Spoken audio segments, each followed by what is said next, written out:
롯의 사위와 롯의 처를 생각하라. 누가복음 17장 28절부터 37절. 또 롯의 때와 같으리니 사람들이 먹고 마시고 사고 팔고 심고 집을 짓더니 롯이 소돔에서 나가던 날에 하늘로서 불과 유황이 비오듯 하여 저희를 멸하였느니라. 인자에 나타나는 날에도 이러하리라. 그날에 만일 사람이 지붕 위에 있고 그 세간이 집 안에 있으면 그것을 가지러 내려오지 말 것이요. 밭에 있는 자도 이와 같이 뒤로 돌이키지 말 것이니라. 롯의 처를 생각하라. 무릇 자기 목숨을 보존하고자 하는 자는 잃을 것이요 잃는 자는 살리리라.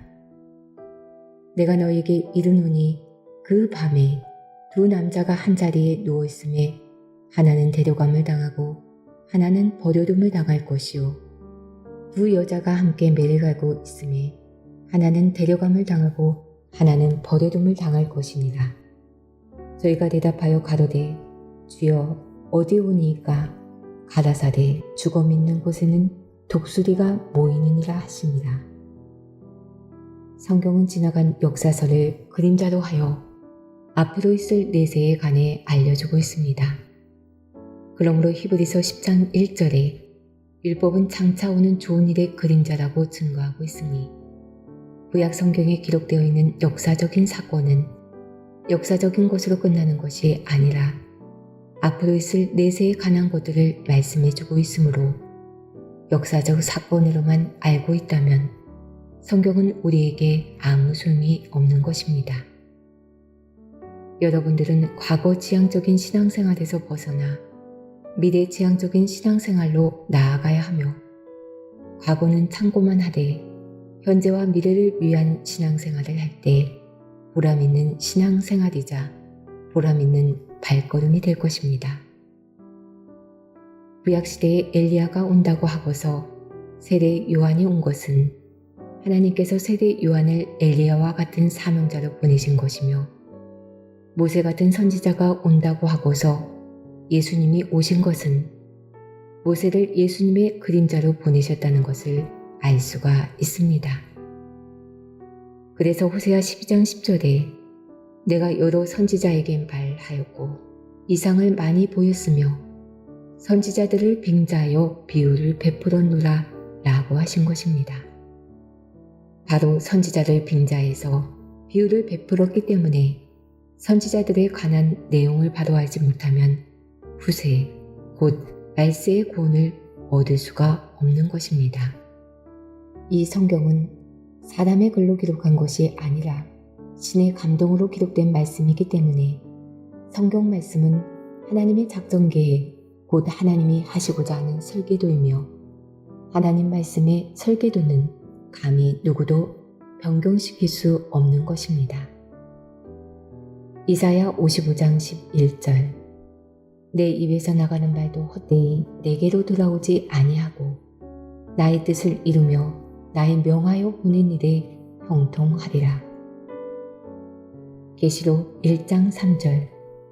이 예언의 말씀을 읽는 자와 듣는 자들과 그 가운데 기록한 것을 지키는 자들이 복이 있나니 때가 가까움이라.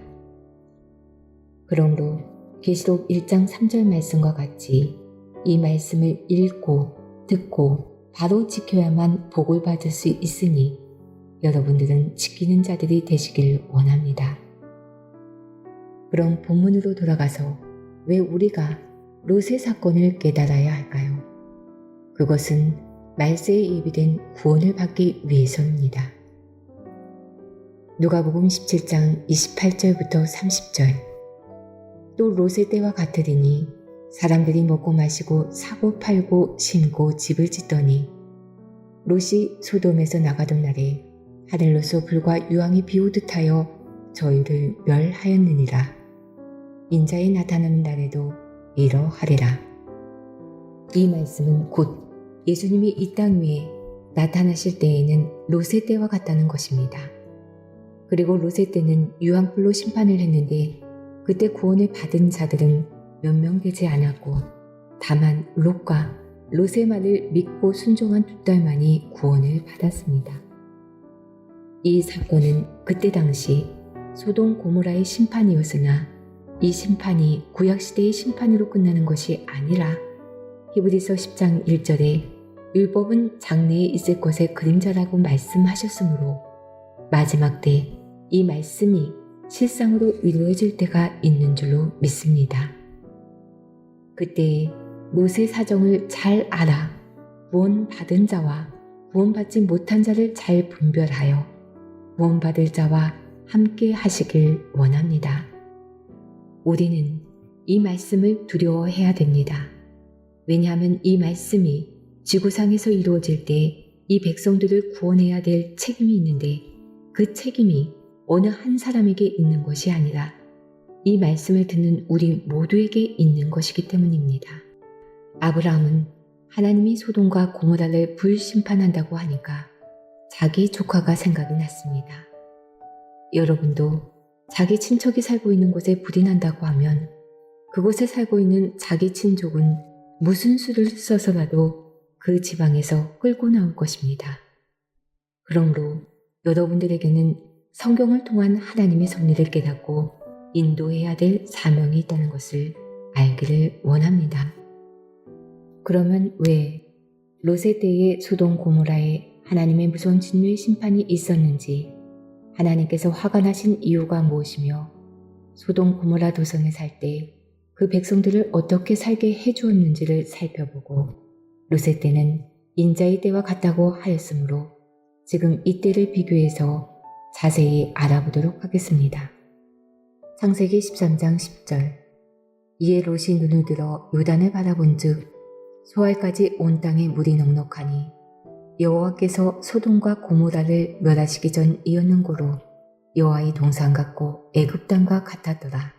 소돔은 여호와의 동산 곧 에덴 동산과 같고 물이 넉넉해 가뭄이 들지 않는 넓고 좋은 땅이요 수확이 많아서 먹고 사는데 걱정이 없는 살기 좋은 땅으로 만들어 주었다는 것입니다. 이렇게 잘 살게 해주었는데도 소돔의 백성들이 악을 행하였습니다. 에스겔 16장 49절부터 50절.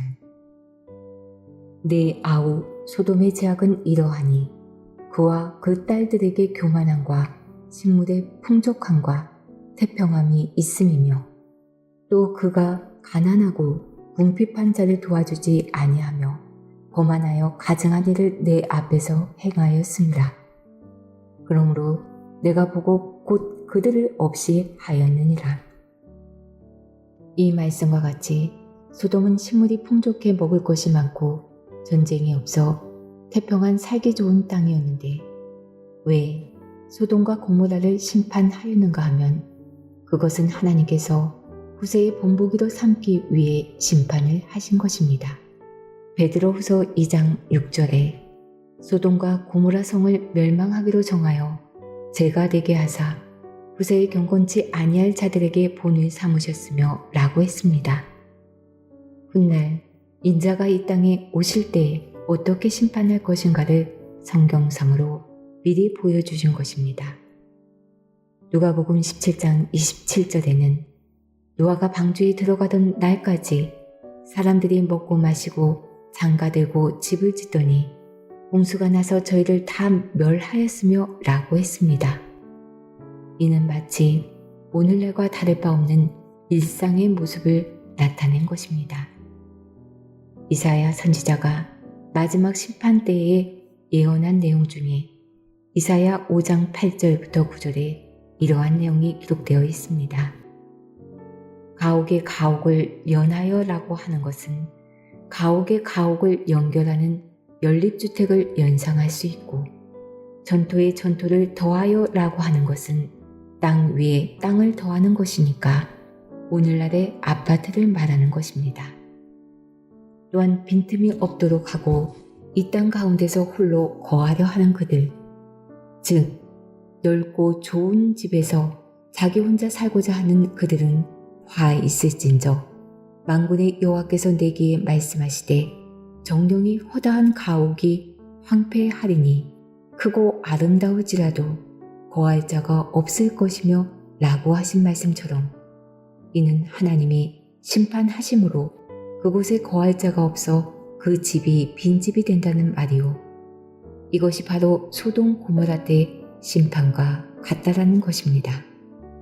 누가복음 17장 29절에 롯이 소돔에서 나가던 날에 하늘로서 불과 유황이 비오듯 하여 저희를 멸하였느니라 라고 했습니다. 롯이 나가던 날에 심판을 한 것을 보니 분명히 롯은 심판하는 곳에 없었습니다. 심판을 피하게 된 그 장소가 롯에게는 밀실이 되었습니다.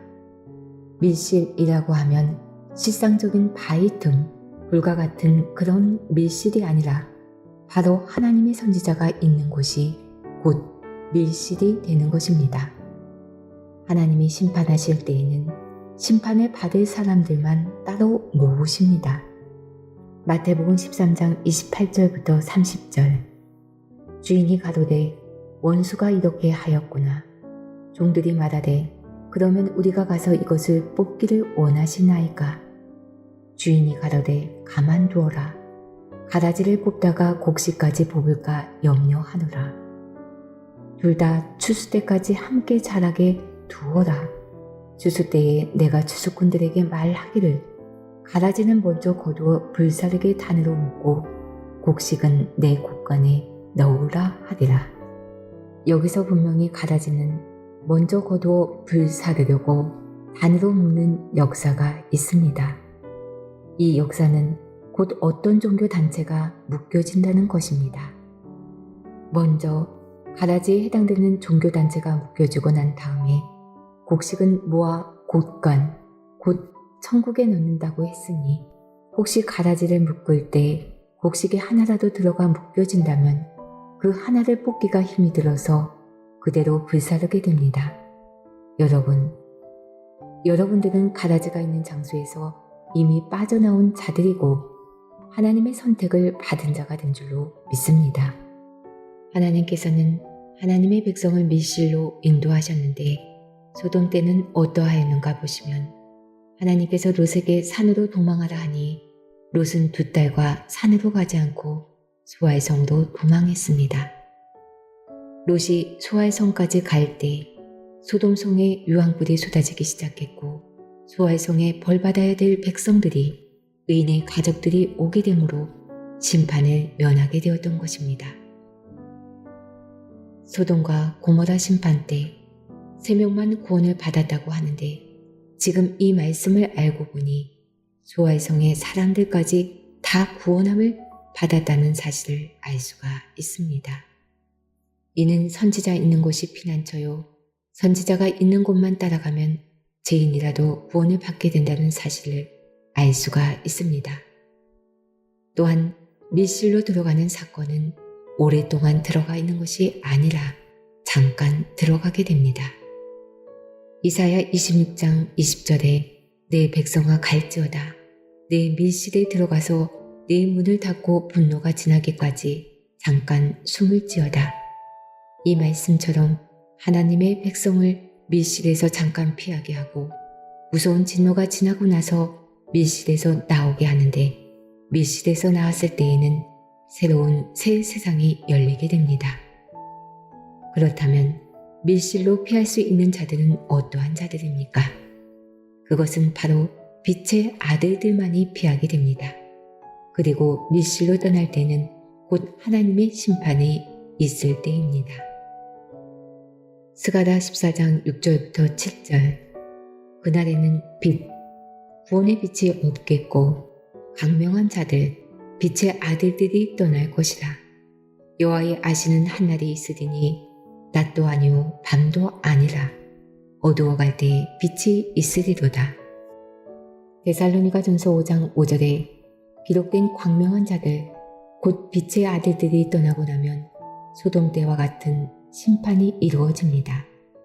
그리고 어두워갈 때라는 것은 곧 살 길이 막막한 상태요 구원의 길이 없는 심판의 때를 말합니다. 이처럼 심판 때에 피난처로 갈 수 있는 자들은 광명한 자들만이 피난처로 떠나는 사실을 깨닫기를 원합니다. 본문 말씀에 보시면 소돔의 불과 유황이 비오듯 할 때에도 하나님의 백성이 존재하고 있을 때에는 하나님이 결코 심판하지 않으셨다는 것을 알 수가 있습니다. 그런데 빛의 자녀가 되었어도 구원받을 자가 있는가 하면 구원받지 못할 자들이 있습니다. 창세기 19장 14절부터 16절 롯이 나가서 그 딸들과 정원한 사이들에게 고하여 이르되 여호와께서 이 성을 멸하실 터이니 너희는 일어나 이곳에서 떠나라 하되 그 사이들이 농담으로 여겼더라. 동틀 때에 천사가 롯을 재촉하여 가로되 일어나 여기 있는 네 아내와 두 딸을 이끌라. 이 성이 제약 중에 함께 멸망할까 하노라.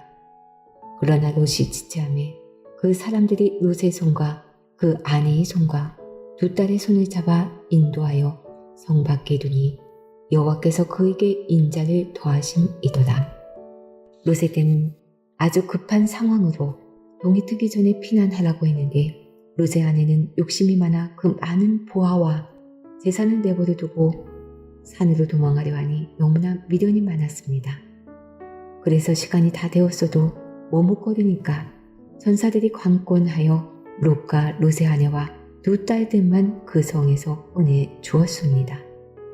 이때 사이들에게 소돔의 멸망 소식을 롯이 전하였지만 사이들은 그 말을 하나님의 말씀으로 받지 않고 롯의 말로 받아 농담으로 여겼습니다. 우리가 하나님의 말씀을 받을 때는 농담으로 받을 수가 없습니다. 의인의 가족에게만 이 소식을 전할 수 있는 것입니다. 그런데도 롯의 사위는 말씀을 받지 않고 농담으로 여겼기 때문에 구원의 기회를 놓치고 유황불에 타 죽은 것입니다. 누가복음 17장 31절부터 32절 그날에 만일 사람이 지붕 위에 있고 그 세간이 집 안에 있으면 그것을 가지러 내려오지 말 것이요 밭에 있는 자도 이와 같이 뒤로 돌이키지 말 것이니라. 롯의 절을 생각하라. 여기서 지붕 위에 있다는 것은 실상의 지붕이 아닌 하늘을 상징하는 것이요 집안이란 땅을 상징하는 것으로서 집안 살림을 말한 것입니다. 그러므로 롯의 처가 지붕 위에 있었다는 것은 하나님의 뜻을 알고 있는 자였다는 것입니다. 내일 아침 동이 틀 때에 소돔과 고모라 및 이웃 두 성에 유황불의 심판이 있다는 청기의 비밀을 알고 있었기 때문에 하늘에 속해 있던 자였습니다. 그런데 롯의 처가 뒤를 돌아보아 소금 기둥이 되었다고 했습니다. 과연 우리가 아는 것처럼 단순히 뒤를 돌아보아서 소금 기둥이 된 것인지 아니면 무엇을 뒤돌아보았던 것인지 알아보겠습니다. 그것은 육신적인 눈이 뒤를 돌아본 것이 아닌 그 마음이 하나님을 향한 믿음보다 집에 두고 온 금은 보화 이런 육신적인 욕심이 뒤를 돌아본 것입니다. 전사들이 관건하여 성 밖까지 끌어내어 주었으나 기록된 말씀과 같이 집에 있는 세간을 가지러 갔다가 유황불 심판을 받고 소금 기둥이 된 것입니다. 롯의 사이들도 하나님의 말씀을 듣지 않고 농담으로 여겨 불심판을 받게 된 이런 사건들을 통해 여러분들은 온 가족이 의인의 가족으로 함께 구원에 이르는 복된 가정이 될 수 있도록 평소에 말씀대로 사는 신앙으로 잘 훈련되어야 합니다. 그럼 소돔과 고모라의 심판은 이 세상 끝날에 가서 어떻게 종결될 것인지 알아보시겠습니다. 누가복음 17장 33절 무릇 자기 목숨을 보존하고자 하는 자는 잃을 것이요 잃는 자는 살리라. 롯의 저는 육신적인 목숨을 보존하고자 집안을 들락거리다가 목숨을 잃은 것입니다. 세상의 모든 것을 잃어버려도 하나님을 잃어버리지 않은 자는 하나님께 구원의 축복을 받게 됩니다. 그렇다면 말세에는 어떠한 자들이 소돔 고모라와 같은 심판을 받게 되는지를 알아보시겠습니다. 에레미야 50장 38절부터 40절 가뭄이 무리에 임하여 그것을 말리우리니 이는 그 땅이 조각한 신상의 땅이요 그들은 우상에 미쳤음이니라. 그러므로 사막의 들짐승이 시랑과 함께 거기 거하겠고 다져도 그 중에 깃들일 것이요 영영이 거민이 없으며 대대에 거할 자가 없으리라. 나 여호와가 말하노라. 나 하나님이 소돔과 고모라와 그 이웃 성읍들을 무너지게 한 것 같이 거기 거하는 사람이 없게 하며 그 중에 우거하는 아무 인자가 없게 하리라. 여기서 가뭄이 물 위에 임한다는 것은 신앙의 가뭄, 곧 말씀의 기근을 당한 자들이 소돔 고모라와 같은 심판을 받을 것을 말씀하고 있습니다. 아모스 8장 11절부터 13절. 주 여호와께서 가라사대 보라 날이 이를지라 내가 기근을 땅에 보내리니 양식이 없어 주림이 아니며 물이 없어 가람이 아니오 여호와의 말씀을 듣지 못한 기갈이라. 사람이 이 바다에서 저 바다까지 북에서 동까지 비틀거리며 여호와의 말씀을 구하려고 달려 왕래하되 얻지 못하리니 그날에 아름다운 처녀와 젊은 남자가 다 갈아여 피곤하리라. 전수란 말씀에서 이는 그들의 땅이 조각한 신상의 땅이라고 하였습니다. 조각한 신상은 우상, 곧 거짓 목자를 상징합니다. 왜냐하면 이사야 41장 29절에 우상은 바람이라고 하였고 에레미야 5장 13절에 바람은 말씀 없는 선지자라고 하였으므로 우상은 말씀이 없는 거짓 목자인 것입니다. 이 말씀은 진리의 신을 받지 못하고 말씀이 없는 선지자, 곧 우상의 신을 받은 자를 하나님께서 심판하시되 소돔과 고모라와 같이 심판하실 것을 작정하셨다는 것입니다. 그러므로 여러분들은 하나님의 말씀을 잘 듣고 깨달아서 지붕 위에 있는 자 되어 집안에 있는 물건을 가지러 내려가는 자가 되지 않기를 원합니다. 여호수아가 정탐꾼을 보냈을 때 라합이라는 기생이 지붕 위에 숨겨졌습니다. 그들이 지붕 위에 숨었기 때문에 그들은 구원을 받았습니다. 왜냐하면 지붕 위는 하나님과 함께하는 장소이기 때문입니다. 여러분들도 지붕 위에 속한 자들로서 소돔과 고모라와 같은 심판이 있을 때에 롯의 저와 같이 하늘의 뜻을 알면서도 땅에 속한 자가 아니요 하나님의 은혜를 힘입어 구원함에 이르는 복된 자들 되시길 예수님의 이름으로 축원합니다.